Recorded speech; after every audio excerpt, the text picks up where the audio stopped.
Thank you for coming down to the depot for some magical memories, at least for me. The Hutchinson Summer Theatre, A History in 3 Acts. And this was a huge collaboration with the Hutchinsons, who I'm really delighted to have here tonight.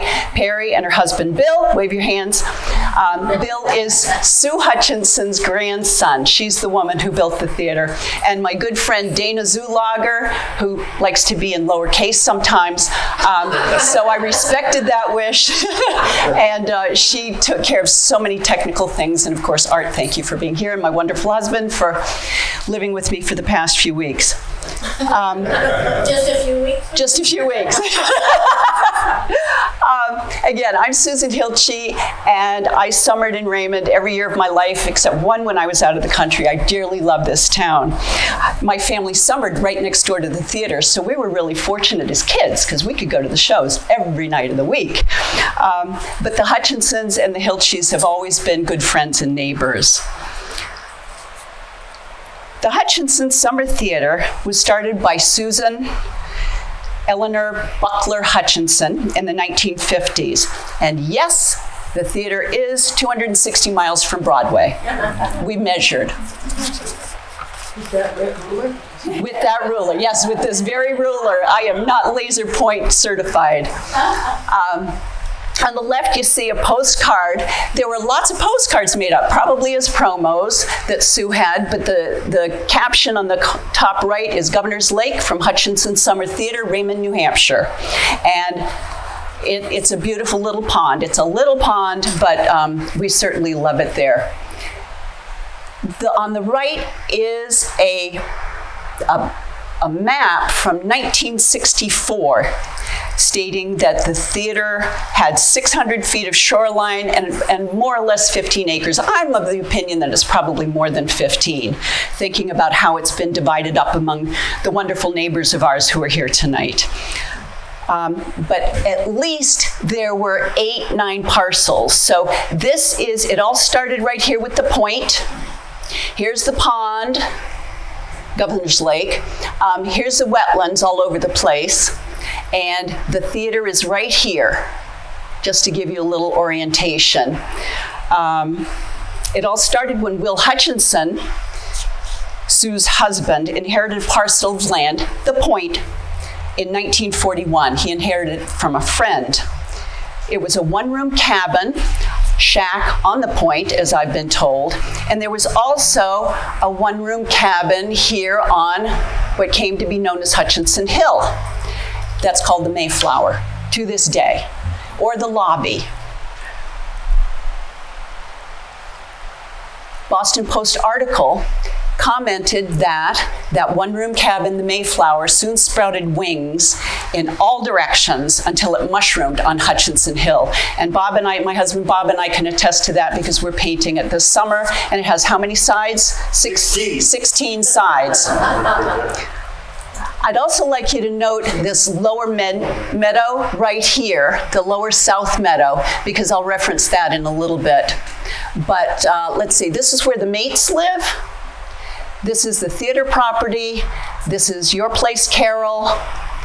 Bill and Perry have a camp here still.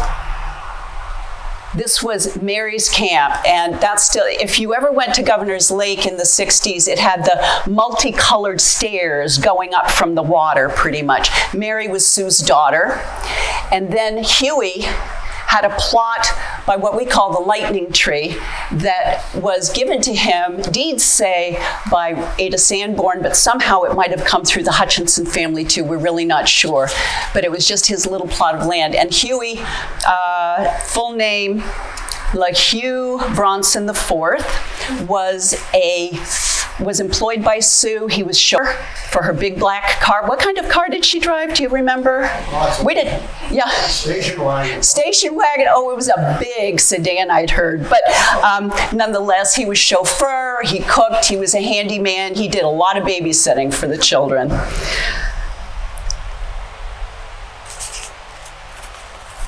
That's good. I think we can move on. Yep.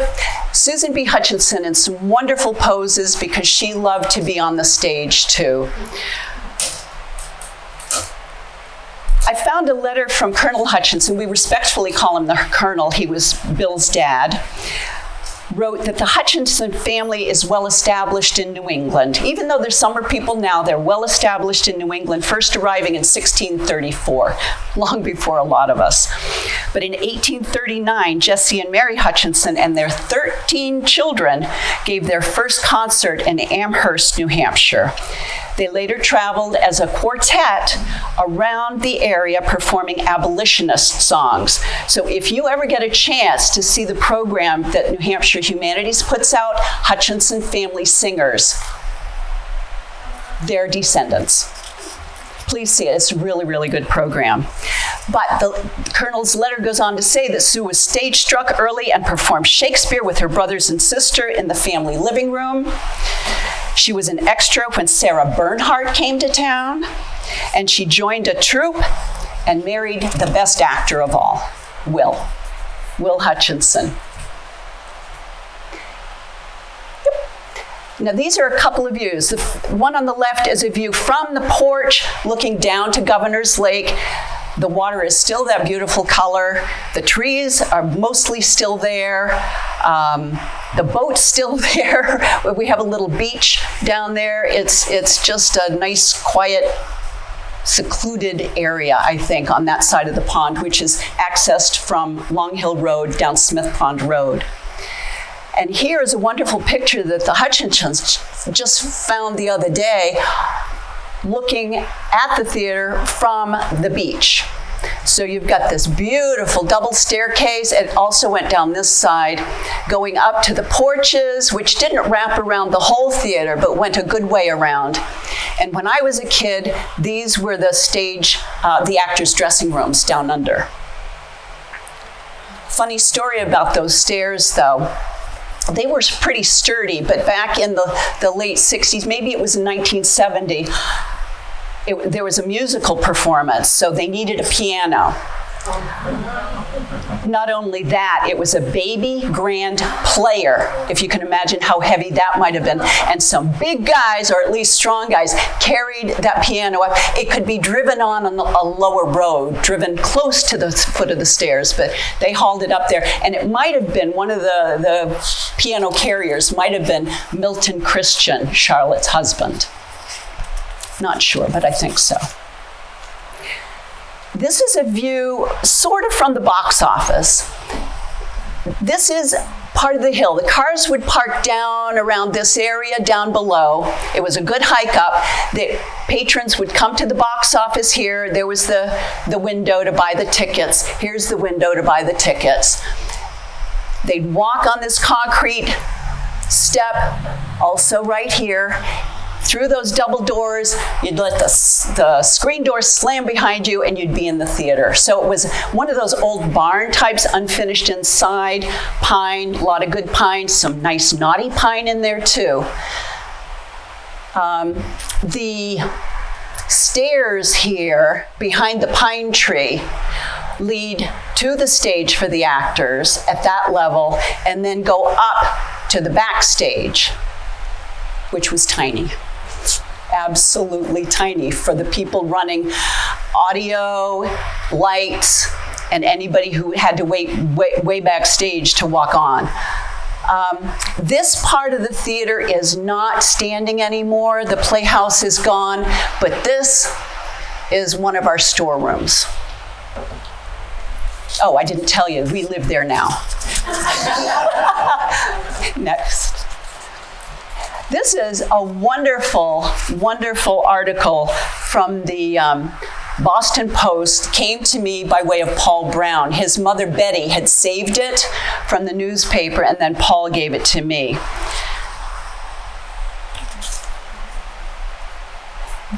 I love the headline, "A Grandmother's Dream Becomes Real."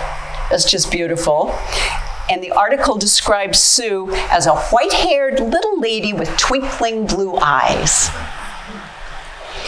The theater, the article goes on to say, had 100 seats, a stage 18 feet by 24 feet, What do you think about that?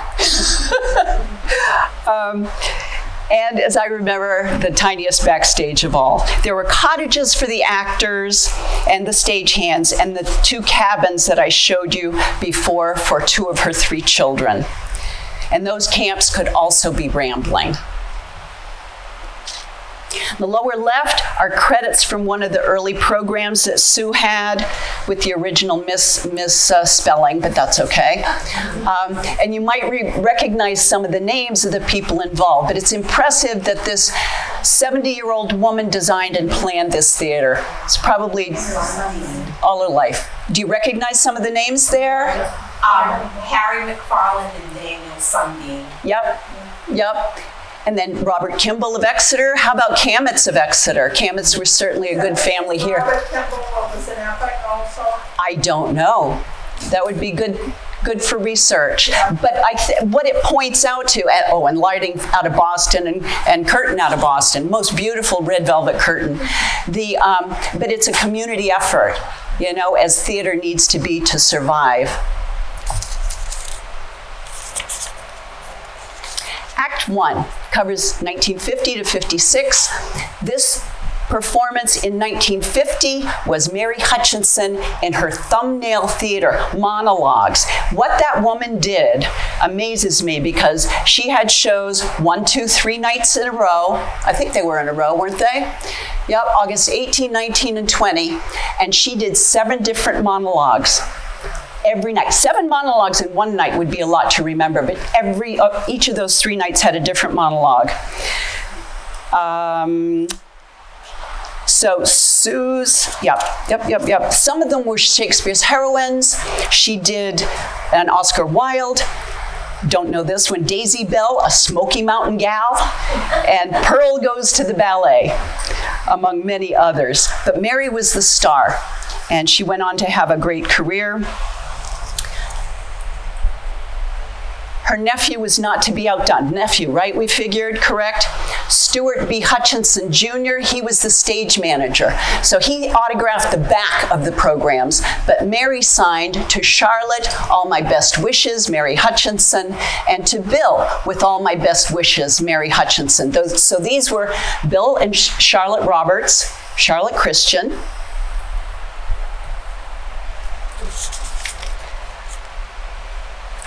Next. Born Yesterday.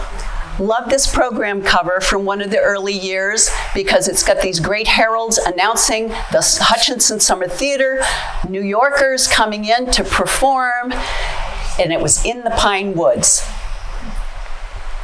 Of note is some people. Was it our Paul Brown? That was our Paul Brown from Smith Pond Road.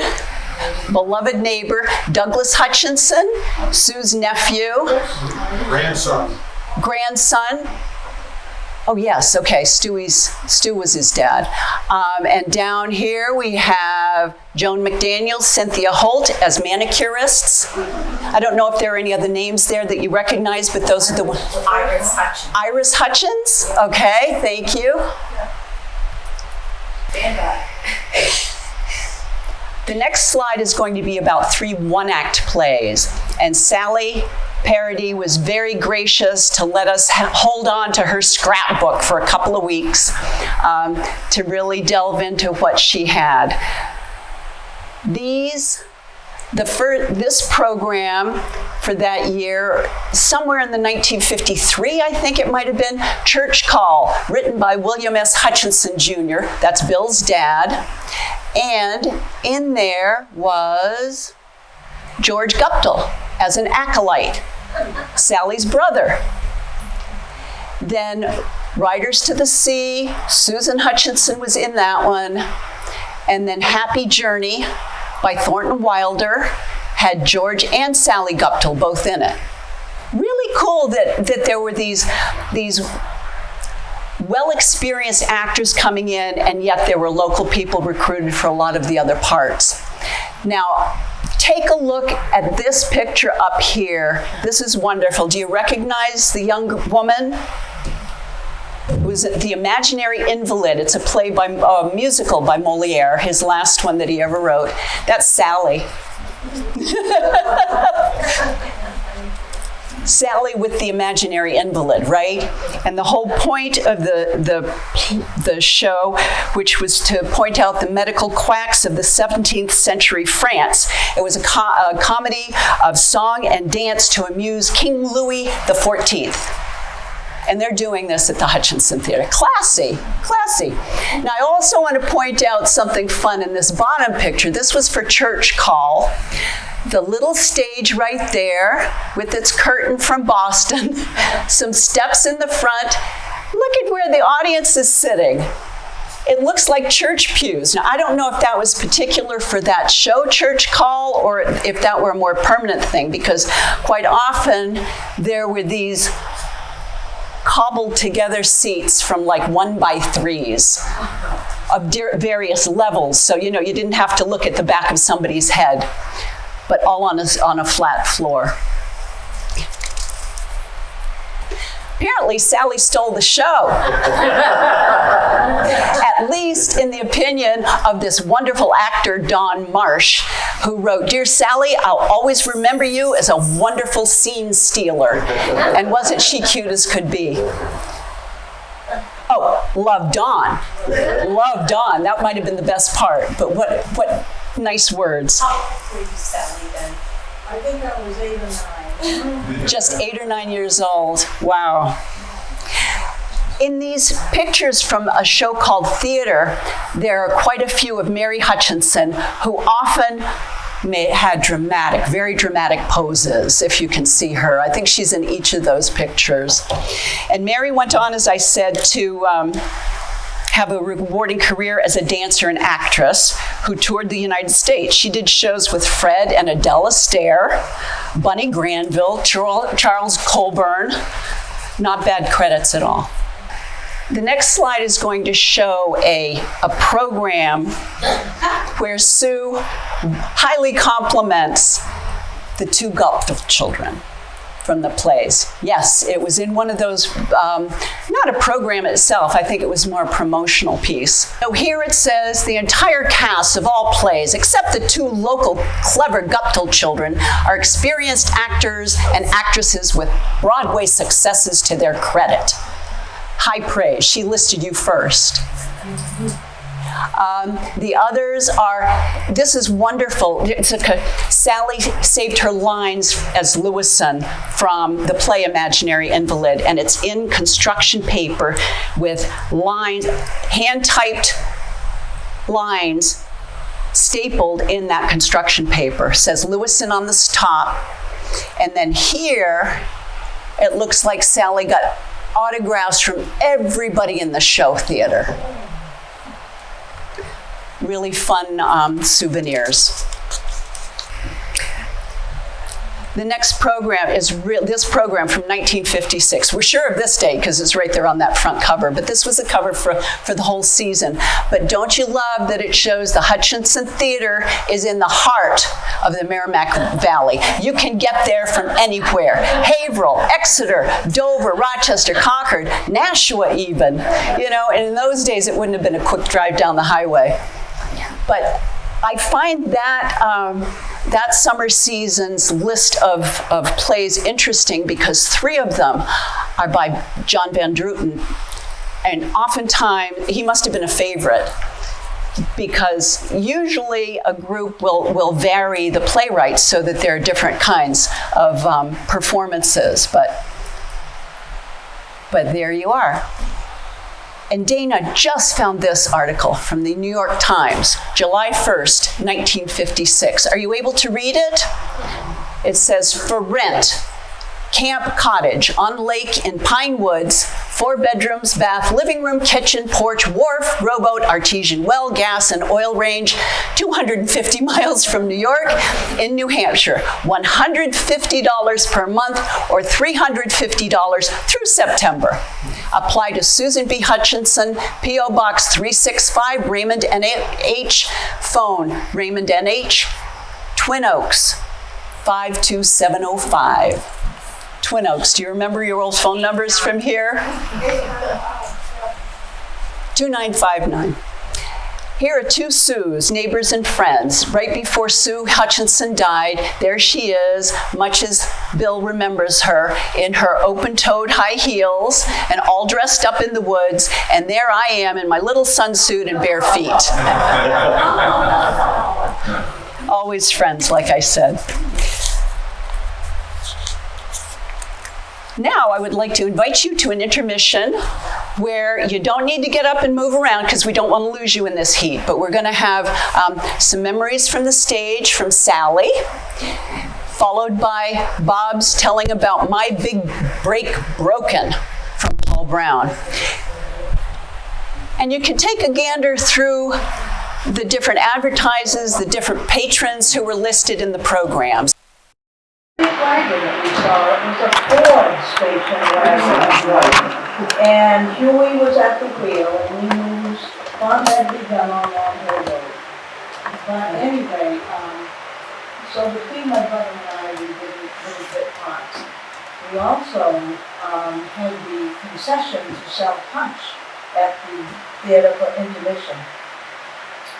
As I said many times, my mother made the punch. And I know there were certain grapefruit juice and maybe punch, but I can't guarantee that there wasn't something else in it. Your mother? Yes, my mother. But anyway, they all enjoyed the punch, and we would, enjoy doing that. I asked Susan, she had one of the big, the group picture in the newspaper, the union leader, did a very good job for me. About the whole cast was on the stage, and I was on the, yes, we were all there. And one day I was cleaning out the closet that this stuff was stored in, and my eye fell upon this gentleman in the back row. And I said, I know who that man is. I know that. And I couldn't believe who it was, because at the time I was on the school board in Raymond, and this man was the superintendent of schools. Now think about that. But what he said was, he in front of me and called and quickly said, David, I didn't realize you were in the imaginary invalid. I was a kid then, I didn't know. I said, was that you? And he said, oh yes, that was me. He said, I was going to school at St. A's at the time, and they used to come over and pick people out of the sky to come over and do certain things, and I was one of them. And I said, but you never came back. You never came back. That was it, one Friday. And he said, yes. He said, I went home and told my mother that I was at the Hutchinson Theatre and some of the things that we were doing, partying and so forth. And he said she thought perhaps I shouldn't return there. I was a little bit older. So anyway, that was his only, that was his debut and his last play, but he was good company. So the other thing too, costuming. They were nothing but the best. I don't know where she went. Boston? No idea. No idea. But it wasn't, as you can see from some of the things here after, yes, they were all quality clothes. I mean, the imaginary invalid, everybody had some heavy satins and the white shoes and the white hat. I mean, this was in France at some medieval time where everybody dressed, and the gowns that the women wore, it was number one, A1. And anyway, I think that's about the sum and sizes of my comments, other than it was, what, 20 years maybe? Was it 20 years you had the theater? Or 15, 10? All Five. Sue had the theater 5 years. Okay, that's five, Stu was five, and then it became other things, but those were the days that were the best. The best. Hello everyone, I'm Bob Gagnon. My better half and I live in the former Hutchinson Theatre now. It's a great place, I really love it. I've been gifted to give a rendition of My Big Break Broken by Paul Brown. Now, Paul Brown is our local colorful historian. So I hope he likes my rendition. When Paul was 16, the call went out that they needed young men. And Paul, being a fine, red-blooded American Raymond boy, he said, wow, this is a chance to, meet and mix with some local young women from New York and Boston, actors. So he went in there, he auditioned, they asked him, what's your name? He said, Paul. And they said, okay, you're good. Yeah, we need you for a bellboy. So he got fitted for the suit and everything, and he basically wasn't a big part. It was come out, grab the bags, with the bags, drop the bags off, take a tip and leave, That was it. And, but he felt confident that he was going to do it, and the suit fit fine, and everything was great. And come the first night of the show, he was ready, like an hour beforehand, just standing there in his position backstage, just waiting. And one of the young lady actresses comes up to him, and she looks him up and down, and she says, "Are you going on with those shoes?" And looked down, and he acted surprised, but they basically were his only shoes that he ever had. I wore my boss beat-up shoes for this occasion, but from his description, his were far worse. So he said, no, thanks for reminding me. I have another pair, I'll go change. So he ran the quarter-mile down the road to his house, got the only other shoes he had access to, and that was his father's shoes, which were brown and everything fit a lot better. But one small problem was they were too small. So he hobbled himself back, and he stood back in place, his part hadn't come up yet, and he's waiting, and he's waiting, and he's waiting, and he's waiting.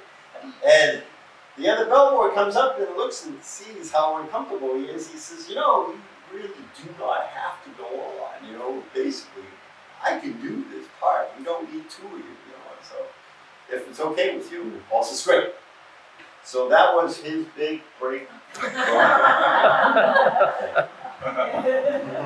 So just reviewing, Sue had the theater from 1950 till 1956 when she died. She ran it for 5 years herself, and the last 2 years of her life, she leased it to Mary Learson. I couldn't find any information on her, but to a Mary Learson who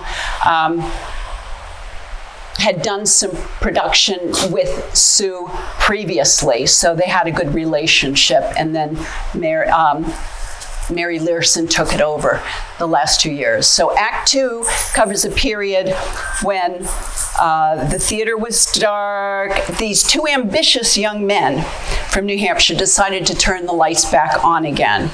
They leased the theater from Colonel Hutchinson at that time. So Frank T. Wells, I don't know if anybody knows that name, but he's been instrumental in keeping the Barnstormers going up in Tamworth. Well respected theater. He was from Manchester, Frank was, and he was an actor, director, producer in community theater, summer stock, and even in some off-Broadway. Lauren Morrill was the other man who helped run the theater. He was a producer, technician, director, actor, and dancer from Hudson, New Hampshire, who later had a professional dance studio in New York.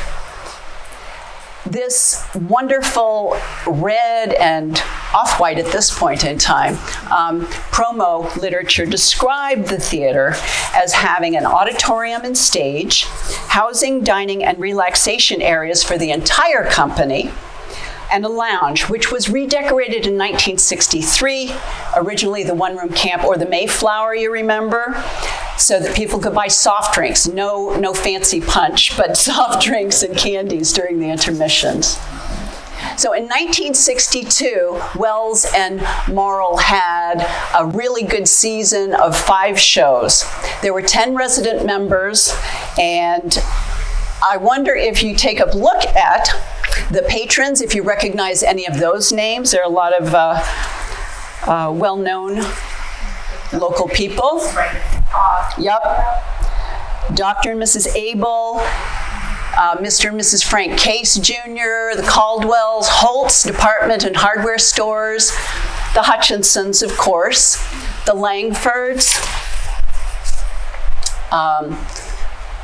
Bill and Priscilla Roberts, Miss Mary Sargent. This is a program in the center here, a program for the show 7 Year Itch, which is described over here as a naughty but nice comedy. So I got to see that a few times. I think the notable in this cast is someone who played Elaine. I'm going to hold on to the name for a second. I'm going to describe this character because Elaine is the girlfriend of the wife of a man who's left alone for the summer. Okay, so Elaine is the high school girlfriend.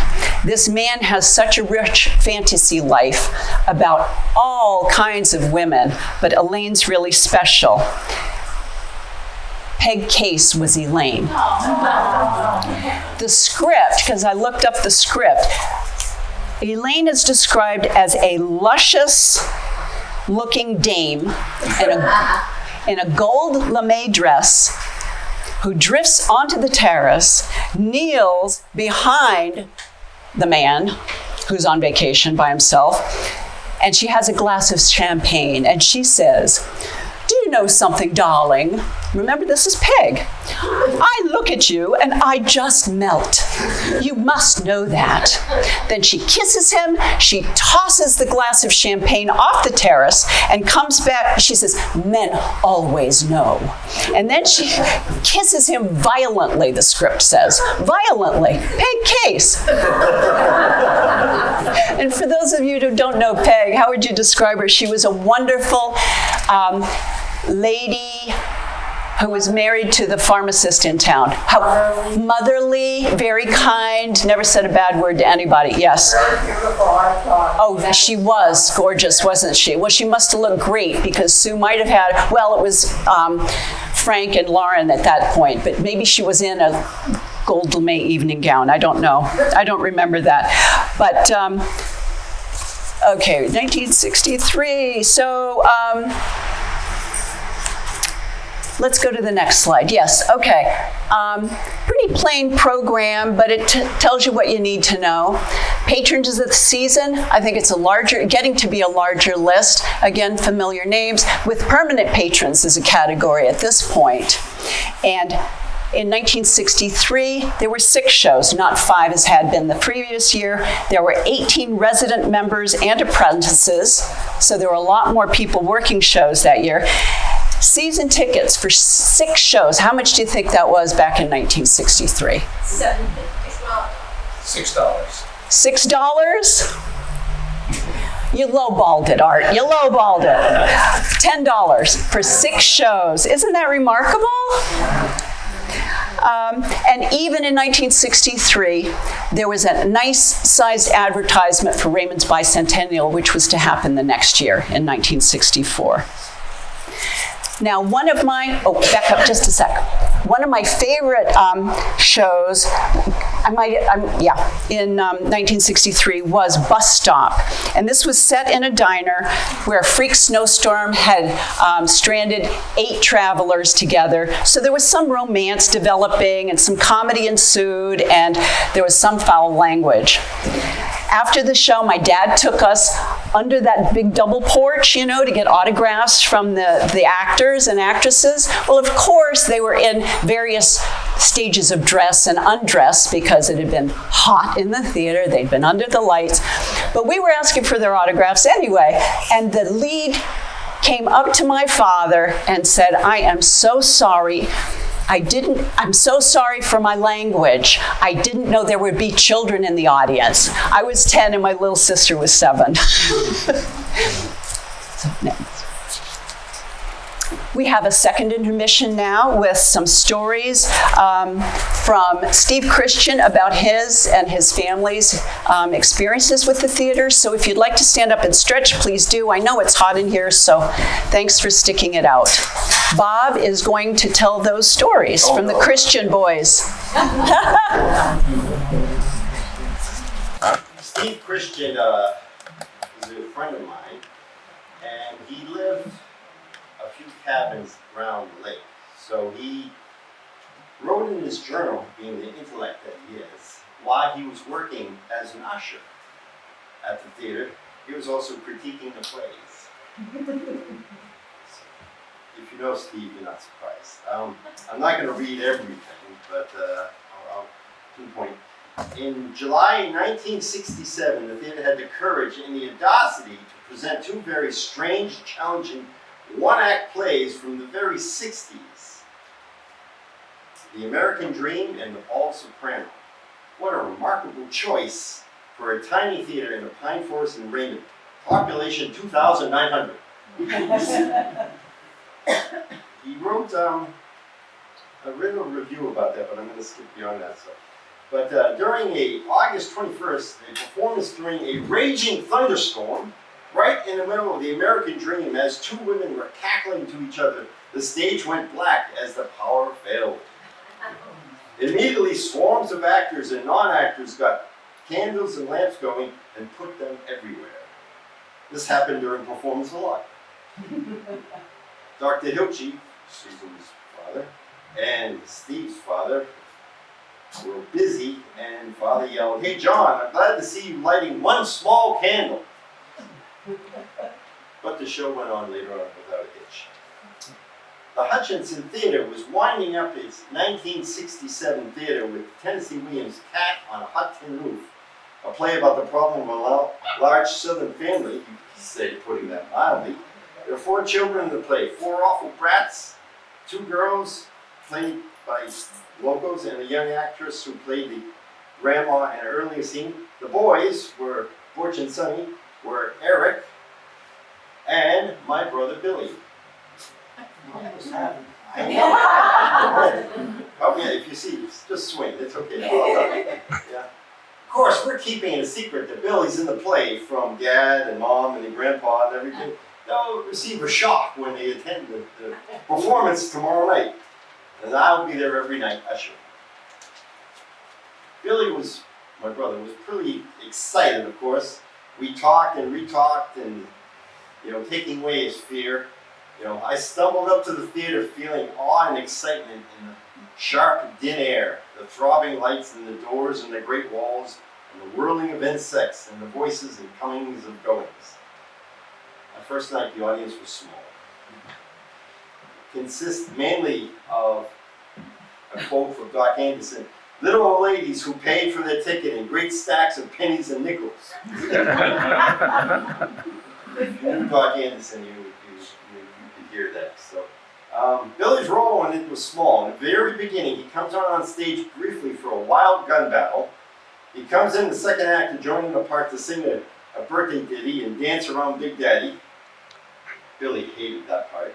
And at the time, he makes a god-awful racket off stage. This was part of the play. So, the last night of A View to the Bridge, the performance was a little better than the others. It was quite overwhelming. A vicious, dark tragedy among the poor Italian immigrant laborers in New York City. James Cook, an actor, a local actor, shrewdly and beautifully handled the long-short Edmund Cabola's role. He really touched my heart. And he felt that this was better than the movie or anything else that he had ever said. So he said the one small issue was the night is Catherine was unable to light her uncle's cigar. The match just wouldn't light. There he is, Dr. Anderson, otherwise known as Andy, Yeah. Doc Anderson. The picture on the left is Andy, as we called him, from late 1960s. And this one is from our wedding in 1989, when he got all dressed up, because I'd asked him to help park cars, because he knew the area. Andy leased the theater from Colonel Hutchinson for a year, and then purchased it that next year and lived there with his family. He was one of Raymond's colorful characters, shall we say. Andy was a very well-educated man. He had a bachelor's, master's, and a PhD from Ohio State University. He was a faculty member of the special ed department in speech and hearing at Boston University. And as regards theater experience, he was a producer, director, actor, technical director, as well as college professor and acting teacher. He even did live daytime TV in the 1950s. I would pay money to see that now. I think that would be fun. Andy had really ambitious plans for the theater. He was looking for some diversity. He wanted to make it an artistic hub, an educational hub for this community. He offered theater seminars after the shows during the weekdays, so you could sit with the actors and the director to explore themes of the show or why it was produced a certain way. He took Dracula on the road to Derry, to McGregor Park, which is located next to Charlotte Christian's house in Derry. He brought in The Sorcerer's Apprentice as a puppet show. He had dance concerts. There were art shows in the lobby or the Mayflower camp.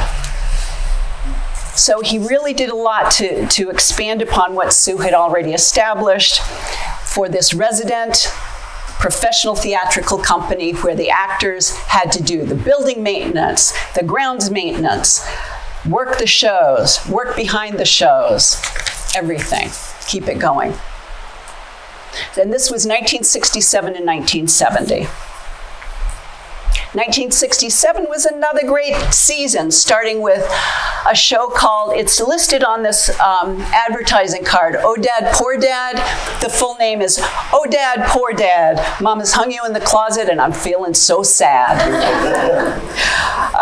I saw it many times. It's a dark comedy set in a posh hotel where an overbearing mother, of course, is going to dominate an adult son while the husband remains in a coffin in the closet. I don't know why, but that's the storyline. The Derry News called this season with Oh Dad, Poor Dad, tonight at 8:30, Devil's Disciple, and on Cat on a Hot Tin Roof, as a courageous departure from the usual pap and efforts to interest a younger audience. Really nice. This in the center, the program, it's just a plain program, but it tells you what you need. This writing at the top says Cat on a Hot Tin Roof, Tennessee Williams, who was the playwright. That's in Charlotte Christian's handwriting.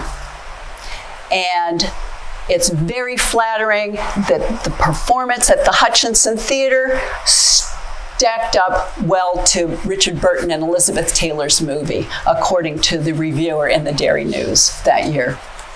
Patrons, look at these people continuing to support the theater. The Cases, the Hutchinsons, the Langfords, Hoffmans. Hollibird was Andy's sister and her husband. The Andersons, Camp Cisamaka, and I don't remember because I was young, but Selectman and Mrs. J. Henry Greenwood.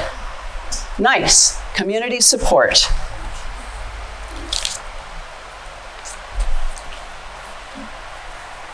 Now here are some photos taken by my father, the Shutterbug, of Cat on a Hot Tin Roof. And you see the little stage, you see the crowds of people on the stage, sort of. We still have this chair, I realized, it's in our bathroom. Holding, what do you use a chair for in a bathroom? It holds stuff. Magazines, yeah, creams, shells, right. Rubber duck. And this is Big Daddy, and here the children, which Bob referenced in Steve Christian's story, celebrating Big Daddy's 65th birthday. Now, the set is a plantation home of a wealthy cotton tycoon, and the story really brings out the best and the worst in family relationships. So, the children here love these birthday hats. Everybody's so dressed up. This is Andy's son, Eric. Andy's daughter, Anita. This is a real adult actress, but she was just short. And then this is Billy Christian, or Bill Christian, in a suit with his birthday hat. Must be hating every moment up there from what Steve wrote about the story. Intermission at the theater. Snack time was either outdoors or it was inside. And again, we were set up right by the box office here, and you can see down the hill. See how far away that car is? It was a good hike up. The chairs built by those 1x3s, 2x4s, and the red cans for cigarette butts. Dad took this picture too, so here I am, my sister, my brother, and Amy Christian, who later married my brother.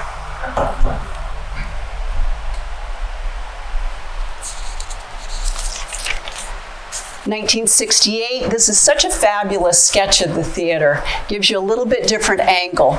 But here's the box office, the double doors to enter, those rickety stairs to go to the stage door, and then up to the backstage, still under the pines.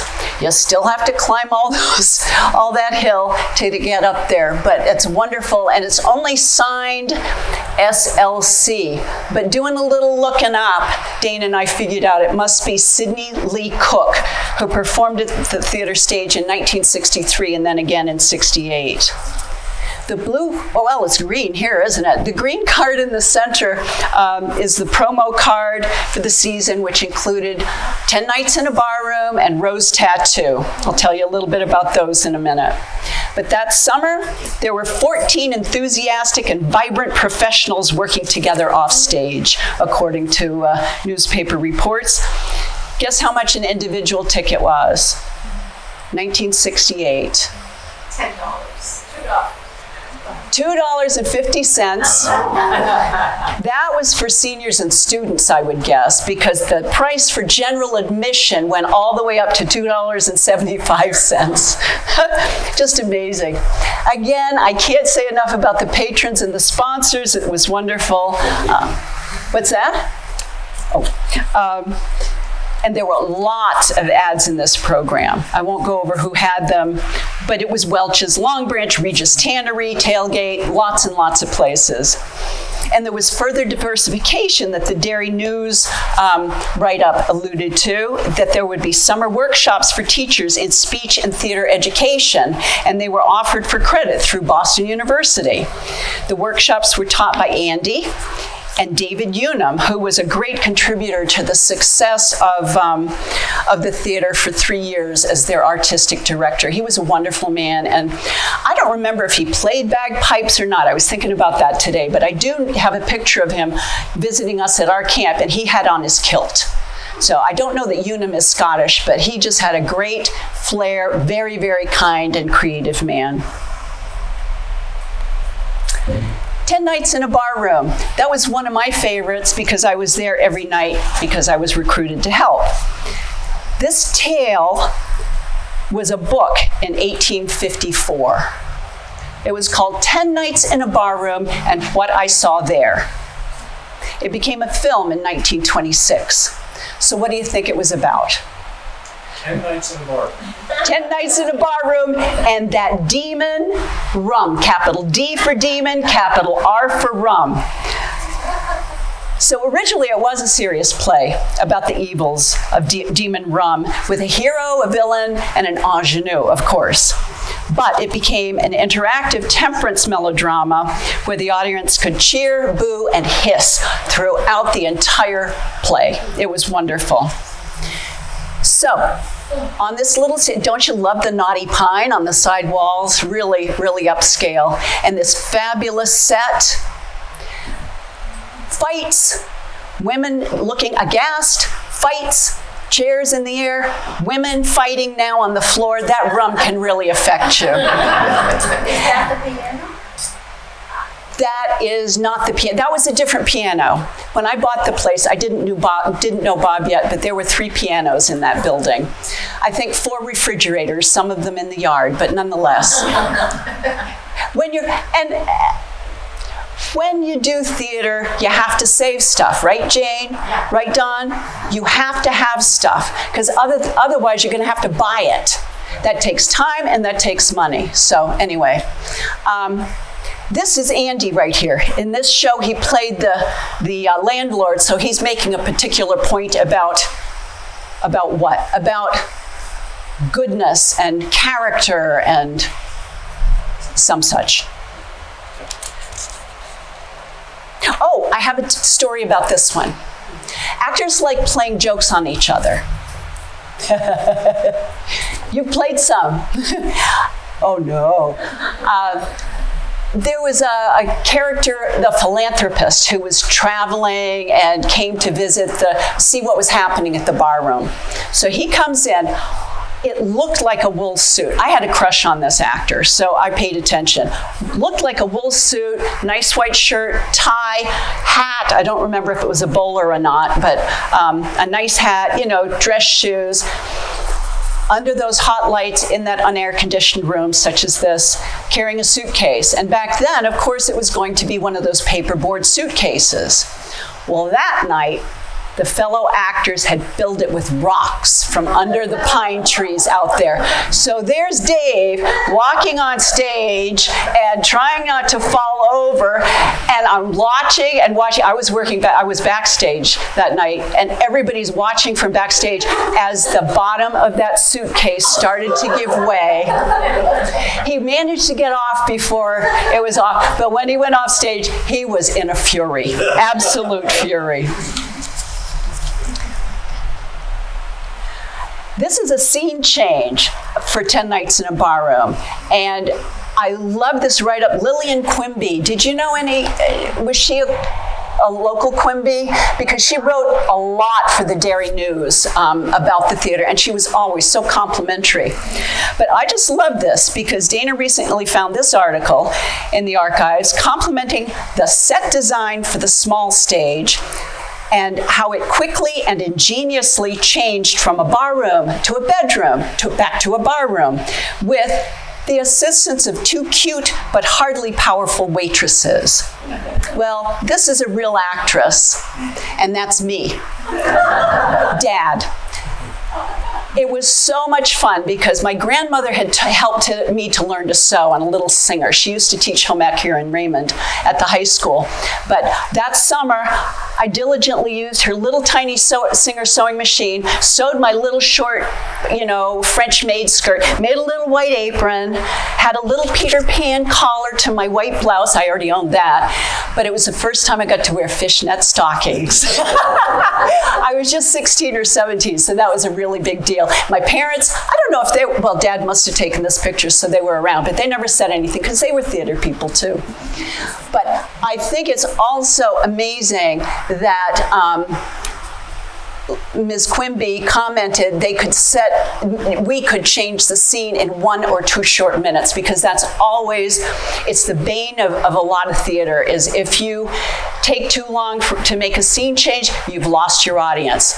They're not going to be back and as responsive as they would have been if you'd been able to do it quickly. So that was remarkable. And what we do is, that's the bar also. So we just kind of flip it and twist it around and flip it back down and so on. In heels. Lillian Quimby, again, I'm a big fan of hers at this point because this is just a beautiful, beautiful intro to the 1969 season.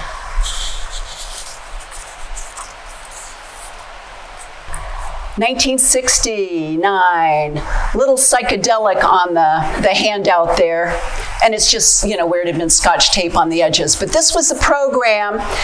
The center would change for different shows, but the actors' bios were here. Again, ads. This is Andy. And you can see that year, it was another good season.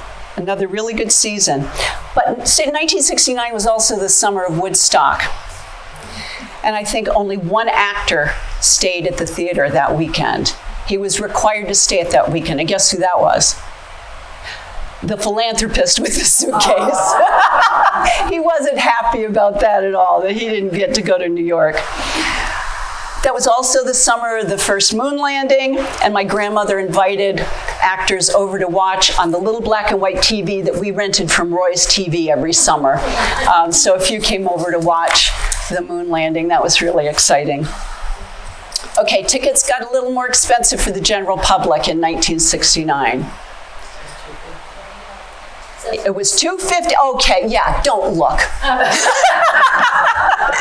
$250 $250 for, I'm assuming seniors and children, but then $290 for general admission. And in the program, somewhere in this tiny print, it says season appearances, Chucky Prue. He would go up and play music. And he's not Chaz, is he still Chaz Prue now? There were two people named Charles Prue. Chucky, I don't think Chucky and Chaz are the same person, but I think they are, yeah. Many of the same patrons and supporters were listed. My favorite show, and you'll find out why in a minute, was Stop the World, I Want to Get Off, because I went to that every night.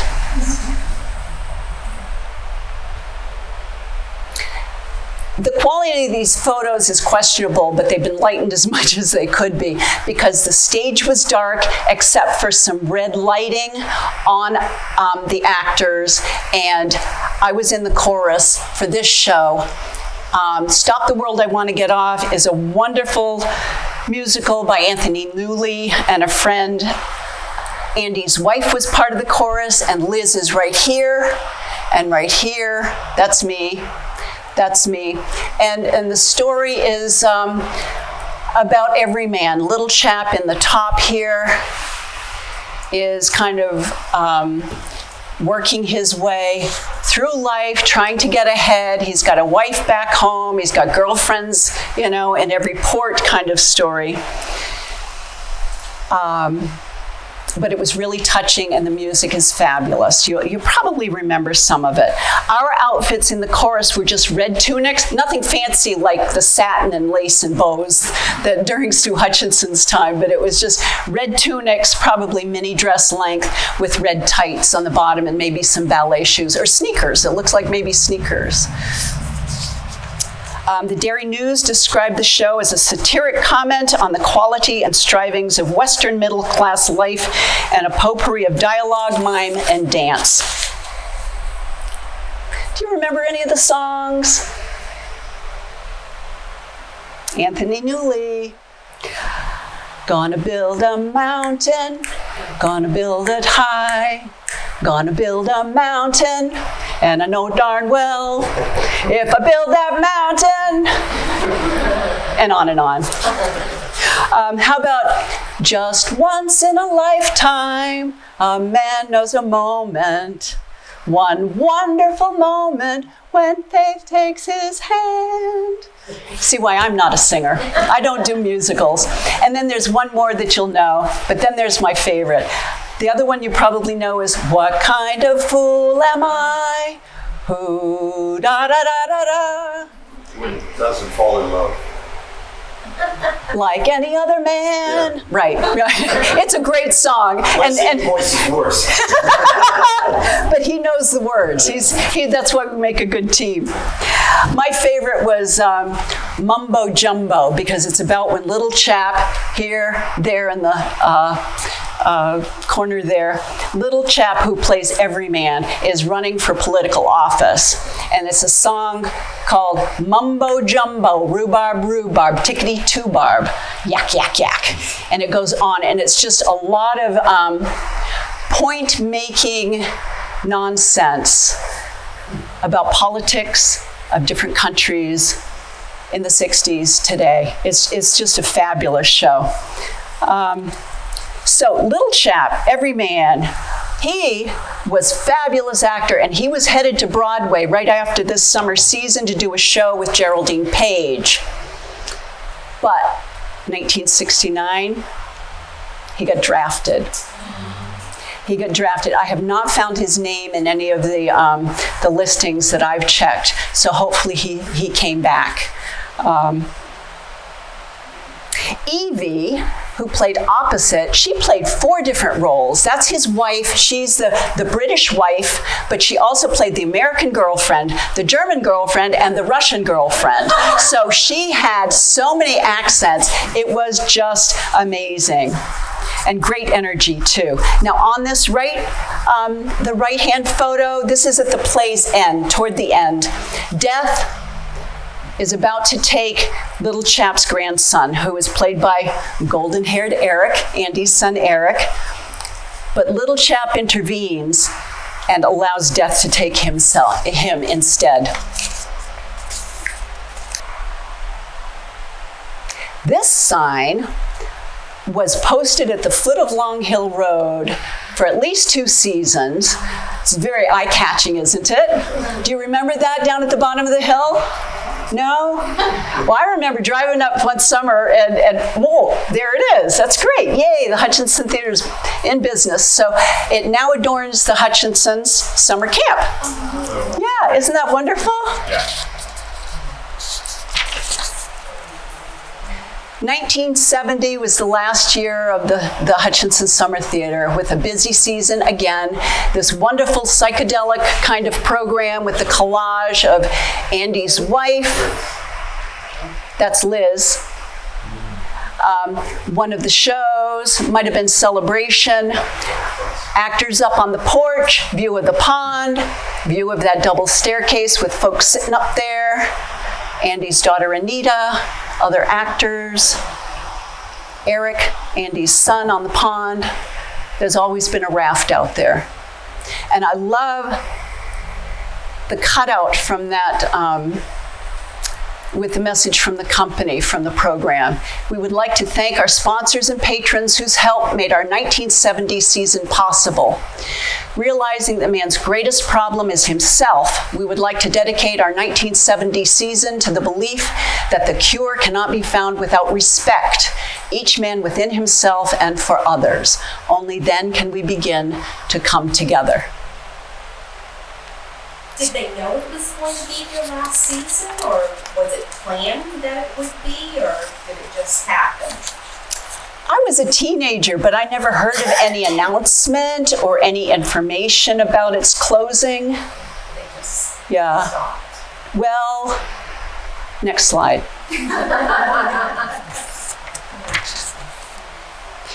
Oh, sorry, it's the slide after, but this is good. This is from that final season. Tickets, you could save $7 if you bought early off season tickets, so that they would then only be $10 with that savings. Well, they went up to 3.5. But I know they went up to 3 1/4. Isn't that something? Still $2.50 for those old people. I like that. And Hutchinson Theater is still in the center of the universe. It's not Epping at all. It's Hutchinson Theater. Wonderful sponsors and patrons still. But it just couldn't survive financially, is what my guess is. They should have charged more. That could have helped. Oh, right, more pennies and nickels and dimes. Well, in the later years, there was other kind of fame. It all started with Rose Tattoo in 1968. The Andersons had 1 goat, and my grandmother said, oh yeah, we didn't have a lawnmower, so oh yeah, the goat can graze in the yard, so we had the goat tethered in the yard, and that was all fine. But then, the herd grew, and grew, and roamed. So this photo shows the rear of the theater. Here are those stairs again, leading to the backstage. That must have been even more the backstage, which looks bigger than I ever remember it being, but there it is nonetheless. This is the lower road. It would be coming out towards me where people would park, and they're roaming, and they roamed all over the neighborhood. So newfound fame from living off the land was really interesting because they had, I think it was a front page article written about them in the National Enquirer. I don't know if anybody ever saw that.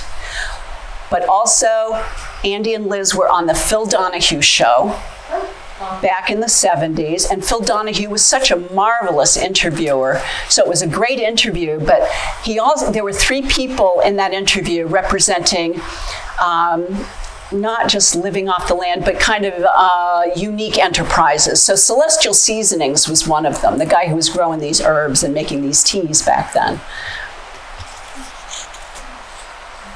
Later what happened, the reason that the Playhouse no longer exists as part of our home complex is the roof fell in from the snow one year. It's not too light in this picture, but it fell down. And then the boards were taken down and carted down to that lower south meadow. You remember I pointed out in the beginning, which was at the opposite end of the map. And Andy built a new house where he and his family lived. And they took the goats with them. They didn't go far, but they went down the road. In 1989, the Children's Hour, Andy directed as a revival of the Hutchinson Theatre in conjunction with Raymond Arts Associates, which was started in 1983. And it was a show to help celebrate part of Raymond's 225th anniversary. Although the story is about a spoiled young girl who causes harm to everyone around her. It's a real downer, but it's a good and well-respected play.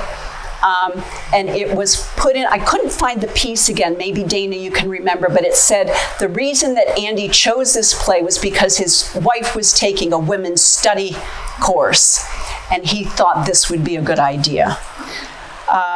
Liz and I acted opposite each other. Here's me, here's Liz, there's me, and Tom Pelletier, who I've not seen again. He was so wonderful as Mr. Tilford.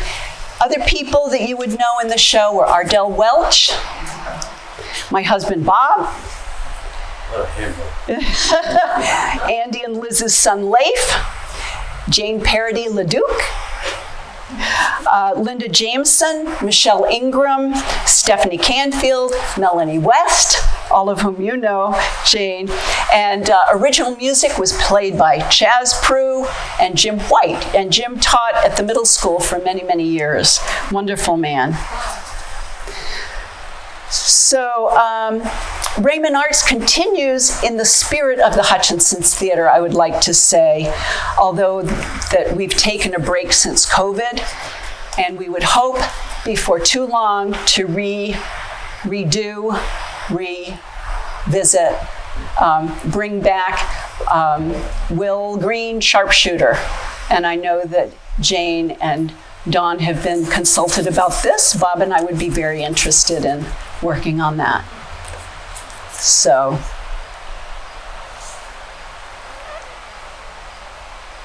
thank you very much. Curtain.